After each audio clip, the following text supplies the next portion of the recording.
Hi friends, എല്ലാവർക്കും മൈമൂനാസ് വേൾഡിലേക്ക് സ്വാഗതം. ഇപ്പം നമ്മൾ വന്നിട്ടുള്ളത് നമ്മളെ ലഞ്ച് വ്ളോഗുമായിട്ടാണ് കേട്ടോ. അപ്പോൾ നമ്മൾ ലഞ്ച് ചോറൊക്കെ വെന്ത് നമ്മൾ വാർത്ത് വെച്ചിട്ടുണ്ട് കേട്ടോ. അപ്പോൾ നമ്മൾ ലഞ്ചിന് വേണ്ടിയിട്ട് മുരിങ്ങ ഉപ്പേരിയാണ് കേട്ടോ, മുരിങ്ങയിലെ ഉപ്പേരി.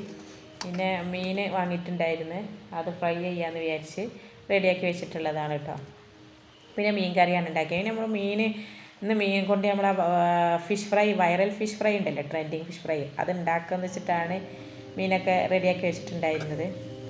പക്ഷേ ഇന്ന് എൻ്റെ ഫിഷ് ഫ്രൈ നന്നായി ഡ്രൈ ആയി പോയിട്ടുണ്ടായിരുന്നു കേട്ടോ.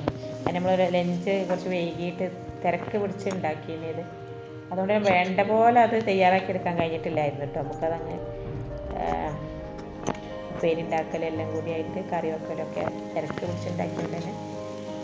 അപ്പോൾ അങ്ങനെ മീൻ ഫ്രൈ ചെയ്യാനായിട്ട് അടുപ്പത്ത് വെച്ച് പിന്നെ ഉപ്പേരി ഉണ്ടാക്കാം കേട്ടോ. ഉപ്പിൽ വെളിച്ചെണ്ണയൊക്കെ ഒഴിച്ച് നമ്മൾ വെളുത്തുള്ളിയൊക്കെ ചതച്ചിട്ട് കപ്പ ചെയ്തിട്ടിട്ട് പിന്നെ തേങ്ങയും പച്ചമുളകല്ല, നല്ല കാന്താരിയും തേങ്ങയും ചെറുള്ളിയൊക്കെ ഒതുക്കിയിട്ട് അതിലിട്ടാണ് ചെയ്തിട്ടുണ്ടായിരുന്നത്. അങ്ങനെ ഉപ്പേരിയൊക്കെ റെഡി ആയിട്ടോ.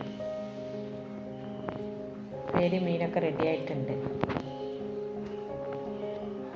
പിന്നെ ചോറിലേക്ക് നമ്മൾ മീൻ കറി ആയിട്ട് ഉണ്ടാക്കിയത്. മീൻ സാധാരണ പോലെ മീൻ കറി തന്നെയാണ്. വെളിച്ചെണ്ണയൊക്കെ ഒഴിച്ച് ഉലുവയൊക്കെ പൊട്ടിച്ചിട്ട് സവാളയും ഒക്കെ ഇട്ടിട്ടുള്ള ഒരു മീൻ കറി ആയിട്ട് ഉണ്ടാക്കിയത്.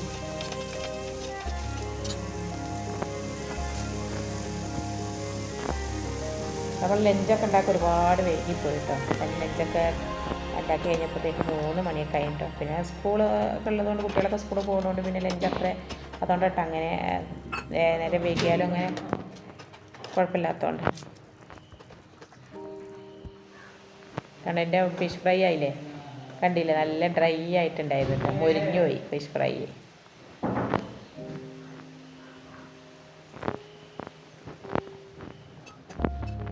അങ്ങനെ ചോറൊക്കെ റെഡിയായി. പിന്നെ ചോറ് തിന്നാനായിട്ടിട്ട് ചോറും ചപ്പുപ്പേരിയും മീനും പടവലങ്ങ കറിയും ഒക്കെ കൂട്ടിയിട്ട് ചോറ് തിന്നിട്ടോ. അപ്പോൾ ഇന്ന് ഇത്രയൊക്കെ ഉള്ളൂ. ഇഷ്ടമായ ലൈക്ക് ചെയ്യുക, സബ്സ്ക്രൈബ് ചെയ്യുക, സപ്പോർട്ട് ചെയ്യുക.